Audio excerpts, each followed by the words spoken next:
Hello, everyone. It's Elena back this week for the Financial Planner Live podcast, and I am joined by Tom Hopson, who is a chartered financial planner at HFMC Wealth Management. So good morning, Tom. How are you today? Hi, thanks for having me. I'm doing good at the moment. It's busy week, but can't complain. Oh, busy week. It's nice to see, I think, after the past year, we've had the word busy. I don't think you can complain about that term or phrase anymore.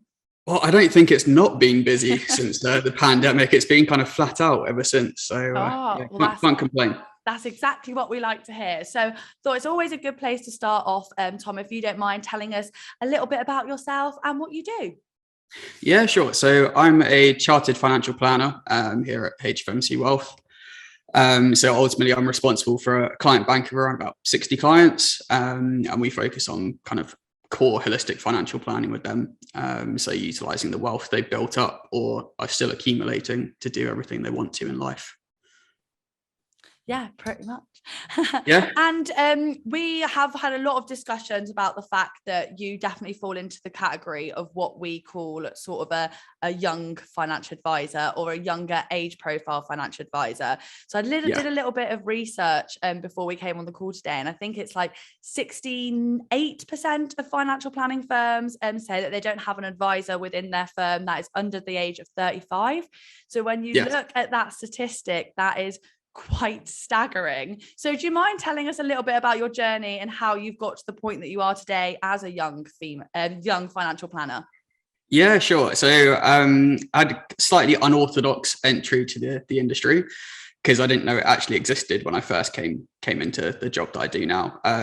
So I'd left college, wanted to get work experience to become an accountant, and got offered a work experience as an administrator at a financial planning firm. And ultimately it spiraled from there. So what started as 2 weeks work experience turned into 7 months part-time, then a full-time job. And it's a decade later, and I'm now a chartered financial planner and got my own client bank.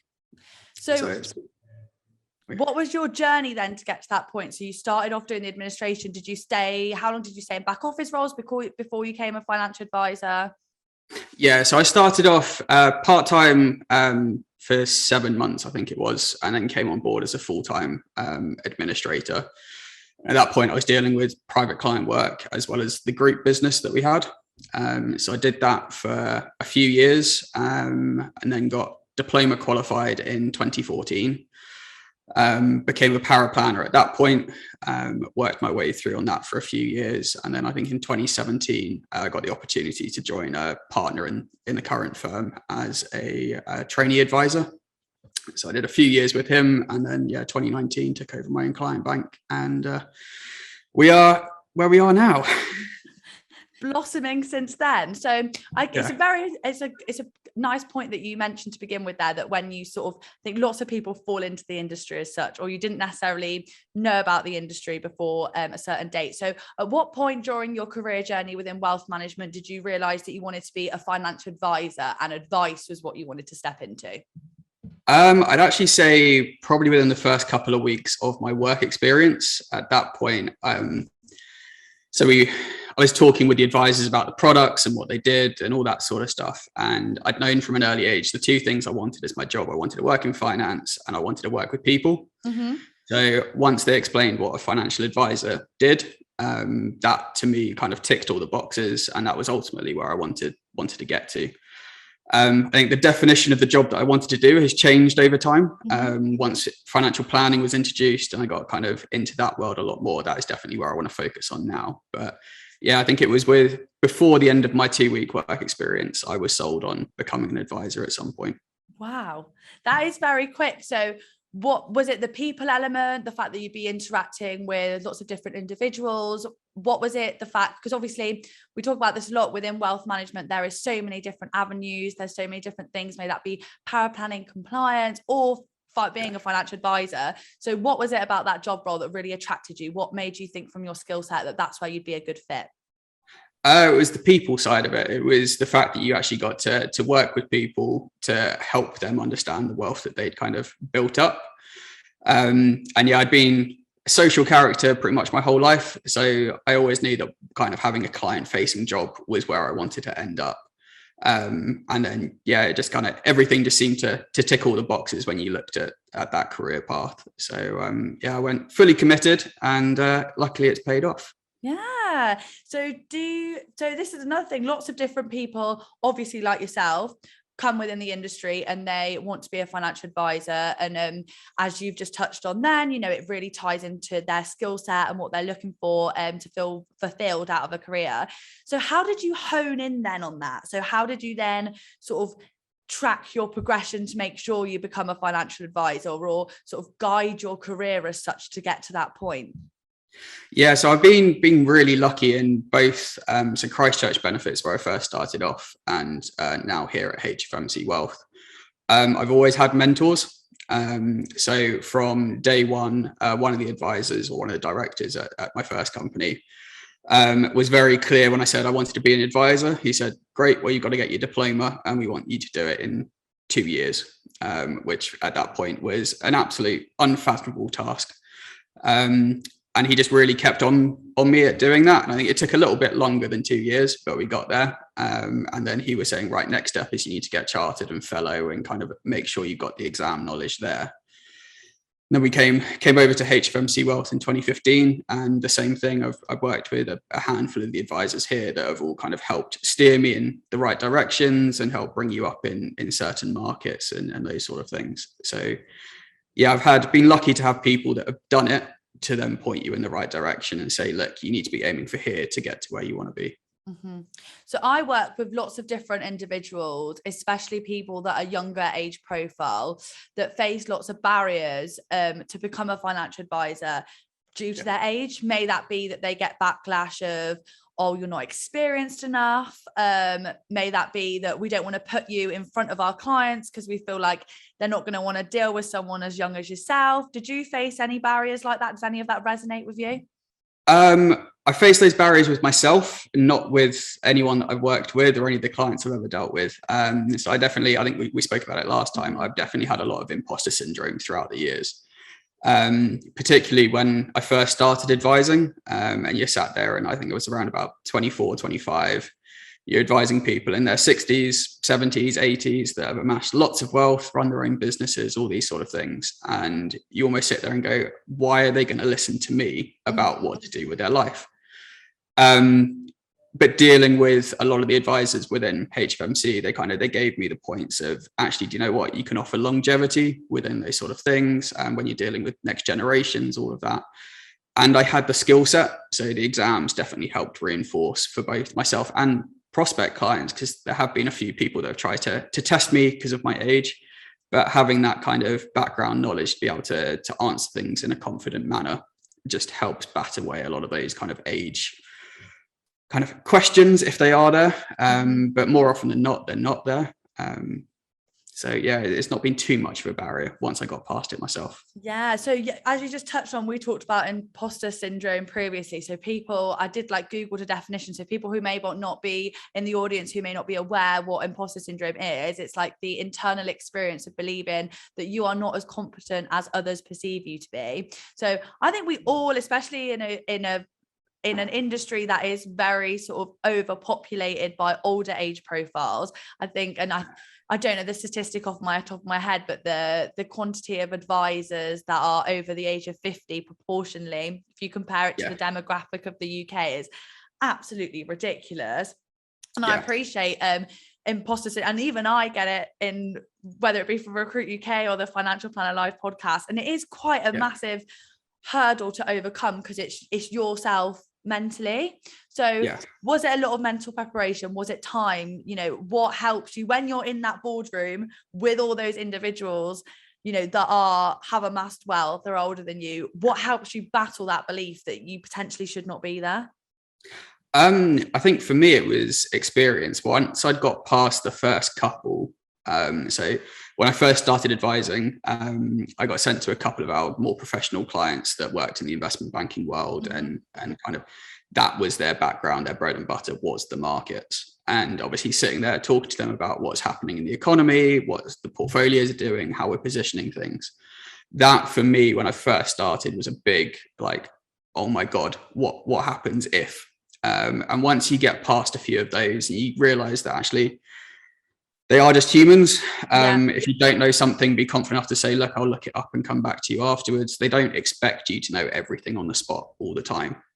And once I got that into my head, it just built my own self-confidence that, do you know what? I'm good at what I do. So therefore I can have conversations with anybody. And then you build it from there. Yeah, I think it is such that self-confidence and that belief that you can do it is so important. And you touched on something there, that it is obviously the knowledge, but also you put up sort of authenticity and sort of having that skill set. Do you think that battling that imposter syndrome is based on just not only your experience today, and obviously you're qualified, you're chartered, so you've amassed a wealth of knowledge, but also just that general skill set that advisors have in terms of being able to build relationships helps get over that imposter syndrome? Yeah, if you can actually be human with your clients, which ultimately in the financial planning world, you have to understand what it is they actually want to do in their lives. If you can build that rapport with them, then actually not knowing something isn't an issue. Obviously, if you don't know simple things, then it becomes more of an issue. But typically when they're really complex areas or something like that, saying, look, I want to get it right and I'll come back to you, improves your credit worthiness more than trying to guess on the spot and getting it wrong. And I got taught that by one of my mentors as we were going through. He was very like hitting home on that. It's like, if you don't know it, just say, look, I'll look it up and come back to you. And once I saw him do that in a few meetings and the reaction he got from it, it then cemented it in my head that actually, yeah, that's fine. Like, we are meant to know a lot of things, and you can't know everything all the time. Some little details will just slip your head, but it's having the confidence to say that. Yeah, and it's being real, isn't it? And I think, as you just touched on, even when you're placed in front of the biggest CEO that's got the most money and runs the best, biggest company in the world, it's all about, they're still a real human being with dreams, aspirations and ambitions. And I think a lot of the disconnection, especially previously in the industry and pre-RDR and stuff like that. And when I speak to my dad, who's an independent financial advisor, about his career journey, it was all sales to begin with. It was a sales job. That human element was not really as important, I don't think, from what I grasp. So how do you bring that human element into financial planning and into making sure you're building those long-lasting relationships? Yeah, so I think for me, I find it quite natural. I love to just chat to my clients. And I mean, if you look at, you probably did a review of all my meetings, and you look at how much of it is general chit chat versus kind of what would be classed as the more technical work. We definitely lean more towards there's just social interaction side of it. But we've further developed that. So as a business, we get lots of speakers come in and talk to us about different questioning techniques and how to hold conversations in certain ways. And little bits like that do help, particularly if there's kind of a tough conversation that needs to be had. It's having those kind of tools in the toolkit to be able to then say, look, we need to have a chat about this, but doing it in a non-confrontational way so that people can actually receive it in a good manner. So I mean, we've had chats from hostage negotiators, like how to deal with people in stressful situations and stuff like that, which on the face of it doesn't link up with the job that we do, but it's all dealing with people and those sort of conversations and those sort of times. Yeah. So do you think all the soft skill training adds real value as well? Oh, massively. I think my job is far more soft skill based. Like, I spent so much of the early part of my career doing the exams and getting to the point where I had that base knowledge. Whereas now in practice, the base knowledge I needed to be able to do the advice and answer, kind of create the strategies for the clients. But ultimately, the bigger part of my job is getting to understand them and their lives, which is all soft skill based. So if you don't really have those, proper planning is so much harder. So do you find then, and it might be maybe different in your firm, especially you're having hostage negotiators come in and speak to yourselves and the financial advisors. So it sounds like in terms of soft skills training, where you are, they're really up to speed. But do you find maybe like, and it might not necessarily be within your firm or maybe what you found in general, but like a disjointedness between that value that adds the soft skills is added potentially in young financial advisors than older financial advisors? Because obviously, as we've spoken about pre-RDR, it was so sales sort of focused, that do you see that disjointedness about how you might approach things compared to maybe someone that's slightly older, an older age profile financial advisor might sort of approach things? Yes and no. It's not quite as black and white as that, I think. So there's definitely a segment of that pre-RDR kind of older advisor group that their bread and butter was sales, and that is their career, was sales. But we've got advisors in our business that are well into their 60s and 70s that are doing financial planning, and they have been for years. So I think it depends on what segment of the market you are in and just the mindset as an individual that you've got. But yeah, I'm lucky at HFMC Wealth. We have just got a group of people that are all sociable, all kind of human people. So we all focus on that planning side of things more often than not. Yeah, fab. So in regards to your current firm, are you sort of stretched out in different age profiles? You said if you've got financial advisors then within your firm sort of into their 70s or as such? Yeah. Or? Yeah, so we've got quite a broad mix. So we've got myself and another advisor are kind of sub 30. We've then got quite a big mix in the kind of the 40s and breaching into your 50s. And then, we've still got some in their 60s and 70s. So I've been lucky that I've been able to learn from all of them along the way. So you've got people that have been doing it for 30, 40 years that have picked up so many people skills along the way.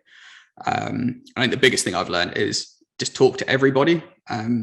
Everyone's model will not fit with what you're doing, but there'll be snippets that you take away from it and think, do you know what? I can definitely use that, or it will definitely improve what I'm doing. Yeah. So, that's very refreshing to work in an environment where you've got lots of different advisors from lots of different age profiles. What value do you think that this adds to your business? I think it's great because no matter who they speak to in our company, they are getting someone that has their personal interests at heart. And then as a business, we've got a really strong technical backup side as well. So you've got some advisors that their whole bit is almost relationship management, but they're backed up by some really top level financial kind of power planners that can then still do that strategy building. But we've got a breadth of people that follow so many different niches. So if someone comes to us from pretty much any background, there'll be someone in the firm that can deal with them, and they will get a consistent approach across all of us. Mm-hmm. Do you think certain different people, audience wise, are more attracted to having a younger financial planner than others? No, not really. So we were talking about the marketing event we did at the weekend. Yes. And I was approached by a guy there that was probably mid-60s, coming to retirement. His advisor was actually just coming up to the point where he was going to retire. And his mindset was that he wanted to work with me because I'd be younger. So I would outlast hopefully his retirement, but at the same point, I can then work with his children and kind of the next generation of the family as well. Mm-hmm. So I think we're seeing more and more clients seeing the benefit of the younger generation when you're talking about intergenerational wealth and kind of that bringing the family into the picture. Mm-hmm. Definitely in regards to intergenerational wealth and longevity, I completely agree. I think looking for a financial advisor, there's someone that is going to be able to see you through your financial journey and then be able to work. And obviously you build such a trusted relationship with this individual, you're talking about finances, and then to be able to introduce them to your children and get them in a position when they start thinking about their finances that you've already introduced them to someone that you trust, and they're aware of certain situations or potential complexities. I think that must be a very appealing reason to sort of have a young financial advisor within your business. Are there any other reasons that you can think of why sort of young financial advisors are beneficial to have within the industry or within your firm? I think one of the big value adds that I think I found with my clients is that actually getting their children involved in the conversation.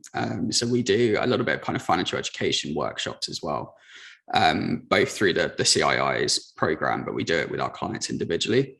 So it's a great value add when they've got children that are going through university and potentially you've had trust set up that they're going to get access to when they turn 18 or something like that. And they're just worried about their own financial position. It's much easier for those children to relate to someone, say, my age, than it is a 60-year-old in a suit. kind of, it's just that mentality breakdown. So I think younger advisors offer potentially a broader breadth of what they can do for the clients. However, I'm a firm believer that age doesn't really matter too much. It's the personality. If you're a nice person, it doesn't matter how much how old you are. Yeah. Someone will warm to you and you can have that conversation. From my opinion, because I'm young, so I'm 22. Well, I'm 23. I turned 23 on the weekend. Congratulations. Thank you. But for me, and especially when I speak to a lot of friends about what I do, because no one knows what financial planning is a lot of the time. But when they Google it and they find out it's what my dad does, and they find out you put it online and you do see lots of middle-aged men in pinstripe suits, they think that, well, it's only older people that work within this industry. Therefore, it's only older people that need financial advice. It's almost like a disjointedness of like, my friends are always there like, well, when I'm 50 and I'm that age, I'll seek it. And I think from my experience, seeing younger age profile financial planners then opens up financial planning to a younger sort of age profiles, target audience, because you think, well, these positions are in these people are in these positions because they're obviously knowledgeable and they're there to help people. And I think it breaks down that barrier a little bit, that if you're looking to approach someone and maybe you're not too sure what a mortgage is, or you're not too sure even what an ISA is, I feel like you feel easier to approach someone that is of a similar age than you, rather than someone that looks like your grandparents or your parents. And I must admit, there's certain traits that I'd say stereotypically are better with younger advice as well, is the better use of tech in meetings and those sort of things. It's quite interesting. So I think we're as a company are trying to focus on that education path, because I think that's a lot where, especially I think our joint generation, so my friends don't know a huge amount about kind of finances and things like that. But part of that, I think, is because it's not taught in schools. So if we can start to have that conversation earlier and introduce that kind of concept of planning for the future, a lot of that issue will hopefully kind of start to disappear and people will be more open to it. But if you think about it, a lot of kind of our parents' generations, the first time they spoke to a financial advisor would have been through work, when it was their group pension scheme and stuff like that. So I still think the workplace has got a big part to play as well. Yeah. So do you think then, because if we touch on what the education side of things that you do, it's through the Personal Finance Society, am I right? Yeah, correct. Yeah. So how does that work? Do you go out to schools then and teach sort of set lessons, or? Yeah, so the PFS, they have kind of a range of programs that you do. So they're aimed towards kind of latter stage school, so year 10, year 11 and kind of onwards. But so the schools will pick a particular session that they want to do with the class, and you'll go in and present that situation and kind of impart some of the skills that you've got from working with clients and dealing with people over the years to these children, to get them to start realizing that actually there are things to start thinking about. We did one at a school in Mayfair, and one of the girls in the class was thinking she wanted to live in Chelsea. She wanted all these sort of things and was going to get a job that was going to pay her 40,000 a year. And it was kind of having that conversation and just making things a little bit more realistic, that actually with that sort of money, it's going to get you to here. So if you want that lifestyle, you need to be looking at something that's going to probably be bringing you X per annum. And it's just starting those conversations that a lot of children just don't have with their parents, because the parents never probably had that conversation with their parents. So starting those little conversations and getting those little micro interactions to build on something in the future. It's so funny because money is everything, isn't it? You work for money, you spend money constantly nowadays with Apple Pay and all of this, you're not even seeing it leave your account. It's almost such a taboo subject.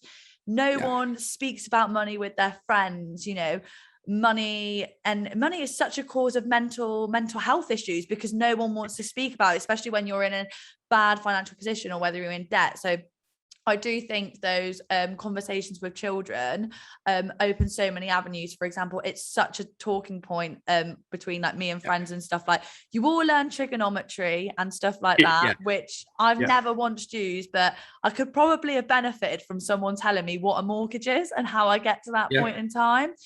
So or how to manage your direct debits and those sort of yeah. things. Or what a direct debit even is, or Yeah, exactly. what a credit score is and how you can increase your credit score or what can damage it. And I remember not that long ago, I was having a conversation with a friend that was using those sort of like buy now, pay later things on shopping. And she didn't realize that by paying them 4 weeks late, she was actually damaging her credit score. And this could impede her in future. So I think it's really important having those conversations with young children. I think an increase of doing these classes and having these conversations will then in the long run attract people to financial planning earlier, or will allow them to get involved with financial planning from a younger age. Yeah, and I also think it's introducing the industry as well as a career path as well, because I definitely didn't know it existed. So I knew that I wanted to work in finance, but my head automatically linked to accounting. I never knew that financial advisors or financial planning was a career path that you could get into. So we've done career days as well for schools and stuff like that to explain what it is we actually do and the benefits of coming to join the industry. So the education program is quite broad, but it's ultimately, I think, trying to start those little conversations. I think they are petitioning to try and get it added to the school curriculum, so it is actually then part of a set curriculum that's taught in classes, which I think will be invaluable. Because I still remember I had a conversation with a kid one day, and he didn't realize that they actually deducted tax from your pay. He just thought tax was there and it happened somewhere. But he got his first pay slip and he didn't realize that they actually deducted the tax before it came to you. Oh, no.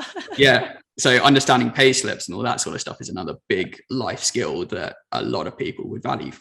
Yeah, and we spoke about this when we had a conversation previously. So all of this education is really, really beneficial because it allows people to start thinking about their finances from a very young age and educating them. And as you just touched on then, how much money is going to stretch you this far, and what is a pension and things like that. But it can be very difficult for younger age profile people like myself as such to access wealth management due to fees, due to not really having a lot of wealth built up. So what do you recommend for people like that are in a position maybe where they want to start thinking about their finances more strategically, but maybe don't feel like they're in a position financially to actually go approach a wealth management firm? I mean, first things is that, as I've learned throughout my time in the industry, is that there are advisors that specifically will target that kind of wealth level. So maybe someone that's got 20, 30,000 and you just want to start having a conversation on that basis. You've got the likes of robo advice, which is quite a nice way to get things started, and just regularly save and things like that. I mean, from our perspective, we try and help that next generation through their parents, because taking them on as individual clients is actually really hard and isn't cost effective at this point. So having a chat with your parents and seeing if they deal with someone that might be able to have a conversation with you.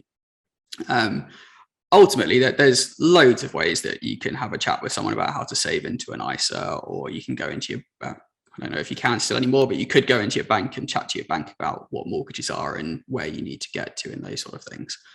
I think what the industry needs to do better of is signposting people to those places, because I know definitely when I first started, you start thinking, all right, well, I need to buy a property, but I'm not going to talk to someone until I've got a deposit together, or until I've hit this, or until I've done that. Trying to encourage people to have those conversations before they start, because I think as an industry, we are generally happy to have a conversation with someone. You can get so much free knowledge out there. But yeah, robo advice is probably a big one for very early stage people. Just for it's a cost effective thing more than anything else. But in terms of people in our audience that are potentially listening that might be slightly younger age profile, think that they're not in a position to access financial advice, the financial advice is out there, and I would say it's never too early to start really thinking about your pensions, to start thinking about long-term savings and those dreams. There is the information out there, and it's never too early to start if you're listening to this and thinking, I want to start thinking about things a bit more in depth. Yeah. And I mean, I've had conversations over the years with plenty of people in their 20s that they're maybe getting themselves into the start of their career and they were looking at doing X, Y, and Z. And they just spitballed a few ideas off of me, and you said, look, I can't actually offer you advice, but you can probably go and have a chat to this place, or it's worth having a chat to a mortgage broker, or you got all your free guidance services that the government provide. There's lots of things out there that are worth have a chat about.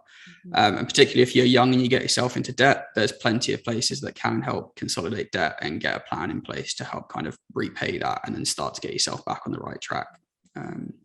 You just got to do a quick Google and you'll find a lot of stuff there that will help point you in the right direction. Great. And essentially, yeah, so there's so many resources out there, I think, because we just talk about money being so all over the place, but yet so taboo. And it is a cause of lots of stress and mental health for lots of people, you know, whether if you are sort of the any space of the spectrum, but potentially the younger age profile, and, you know, you're nervous about taking that leap, that there's plenty of resources out there and plenty of people that are going to be able to help you. And we discussed this just before we sort of went on to this about how linked in with the personal finance society stuff that you were doing. You also were doing sort of like careers fairs and things like that, because as you just touched on, you know, you weren't aware of the industry before you moved into it. And I looked this up, and I think 58% of UK financial advisors are due to retire within the next 10 years.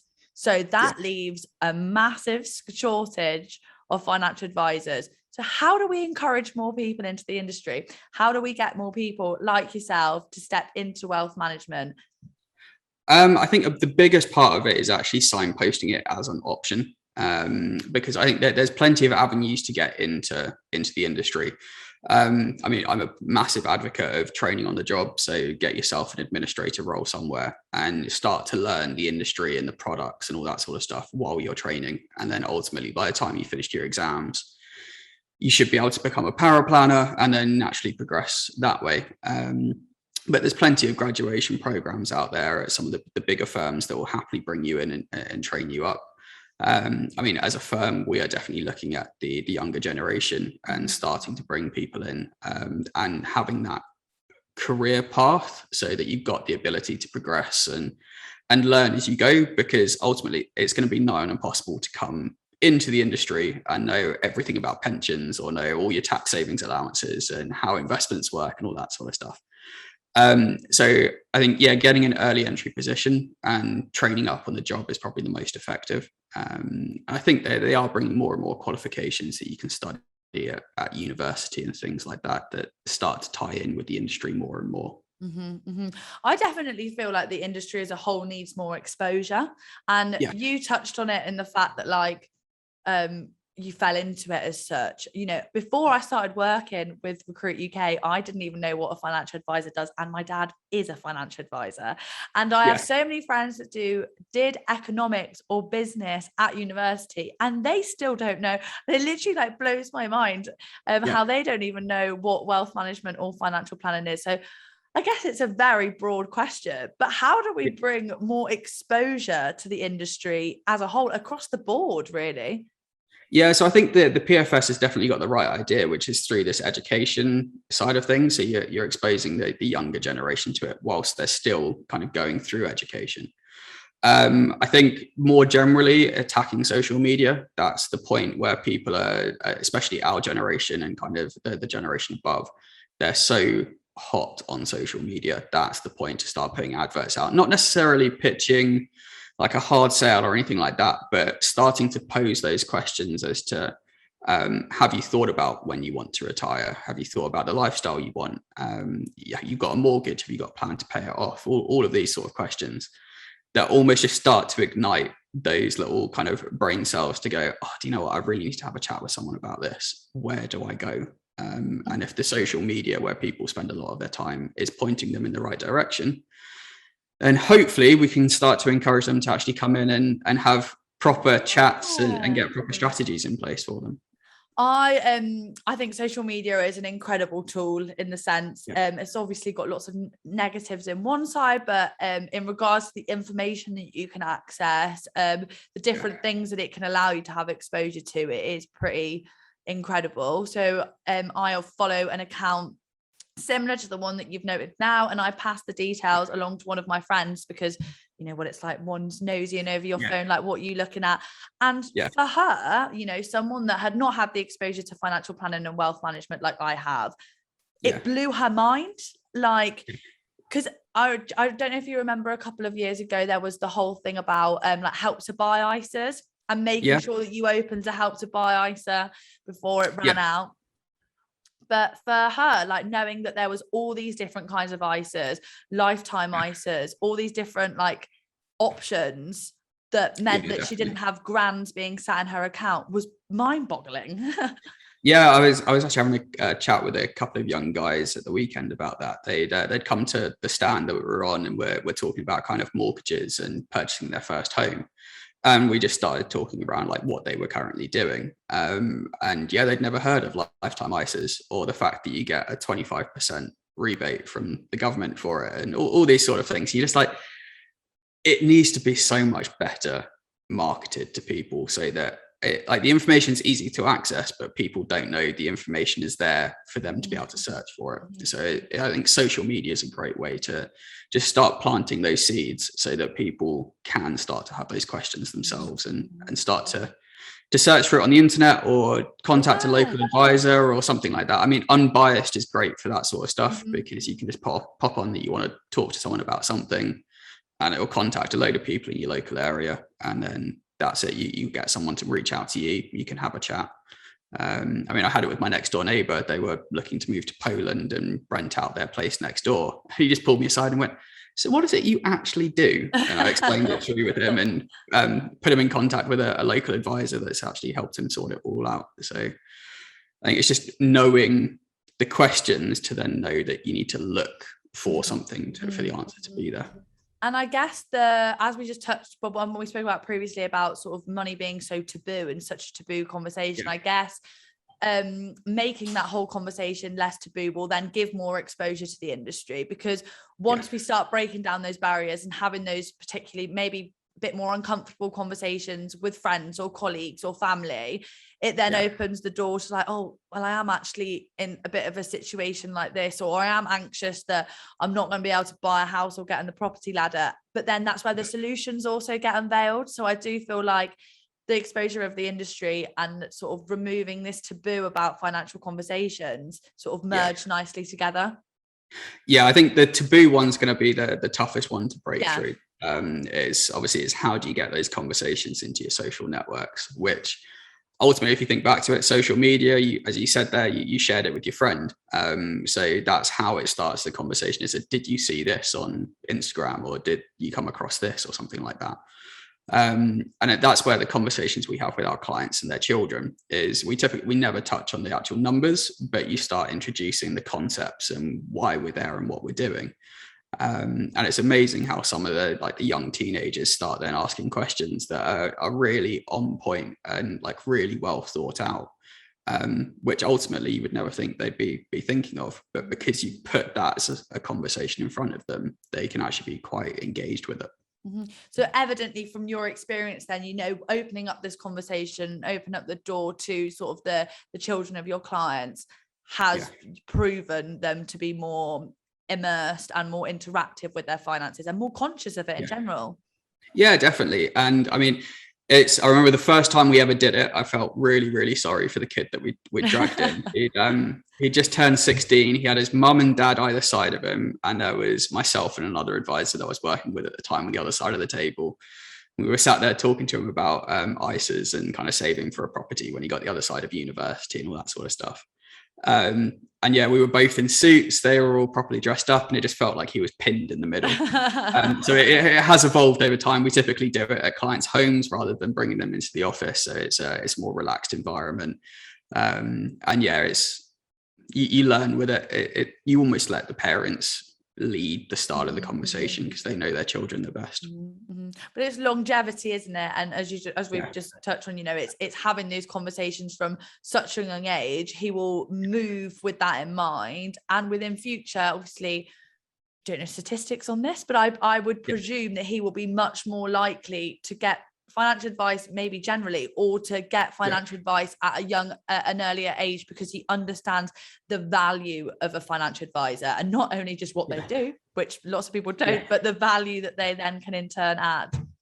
Yeah, exactly. And it's nice because when we have those conversations with them, typically that will lead to them coming to us in the first instance, and because then mum and dad's got a sizable portfolio with us, we can work with them on a one-to-one basis.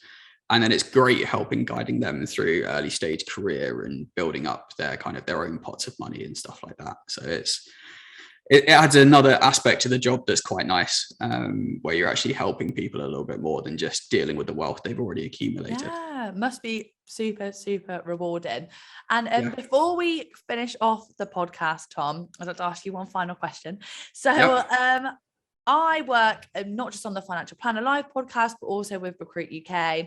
And as we spoke about previously, I deal with so many individuals across the board that, like yourself, are a young financial planning professional who have sort of thought, I'm in maybe back office roles or something like that, but I want to be an advisor. And they've listened to the podcast today and they're like, I want to be like Tom. I want to be a super successful young advisor.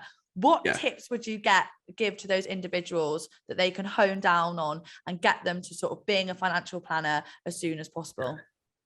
So I think the two biggest things that I'd always advocate for is get your exams, because the technical knowledge is the bedrock for everything you do.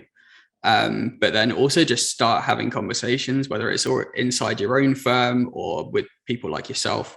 Just start making it known that you're looking to progress within that existing role. I've been lucky throughout my career. Jobs were created internally. And it was only because people knew that I wanted to take that next step that I was then put into the mix for a job that was created for someone else. So you really need to be vocal with it. You can't expect someone to know that you want to make that next step and they're just suddenly going to create a job that you're going to be the perfect fit for. But yeah, ultimately get the exams. It will give you the biggest underpin. I think a lot of companies will be looking for that. You'll need to be diploma qualified or be able to prove that you have knowledge in the background, and be proactive with it. Otherwise, you could sit here for 5 years and still be doing the job you were, still wanting to do the next step, but have made no real progress along the way. Chat to other advisors. That's where I've learned a huge amount of stuff, is just talking to people that are already doing it, and they can put you in the mix or say, yeah, you might want to look at this or do that, and so on. I guess you've got to back yourself as well. If you're in a point where you're like, I want to become a financial advisor, know why you want to do it. What skill set have you got that's going to make you a better financial advisor than the next person? So it's definitely a really really encouraging podcast for lots of individuals out there that are of a younger age profile that might have faced barriers and backlash, or potentially even doubting their own capabilities. You can be very successful, and there's lots of different avenues to do so. And you can also be it can be super rewarding, passing on that knowledge to the next generation. So Tom, it's been so nice to have you with me this morning for this week's episode of the Financial Planner Live podcast. So thank you very much for taking the time to speak to me today and talk all things, young advisors, the future of the industry, education. We've covered so much. So it's been an absolute pleasure to have you. Great. Well, thank you very much for having me. And we'll no doubt cross paths in the future. Yeah.